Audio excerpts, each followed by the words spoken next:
Narito na ang balita mula sa GMA Integrated News.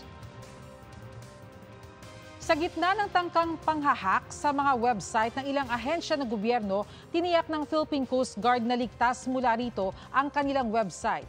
May sapat na firewall daw sila para maiwasan ang panghahak. Ayon kay PCG spokesperson Rear Admiral Armando Balilo, inimbestigahan nila agad nang sabihan sila tungkol dito ng Department of Information and Communications Technology. Inutusan na rin daw ang kanilang Public Affairs Service na patuloy na makipag-ugnayan sa DICT at maging alerto kaugnay nito. Narito naman ang iba pang balitang binabantayan ng GMA Integrated News. Pagdinig sa Kamara tungkol sa mga bagong cyber attack sa ilang website ng gobyerno, ipinananawagan. Klase sa ilang bayan sa Sarangani Province at Davao de Oro, suspendido ngayong araw dahil sa masamang panahon.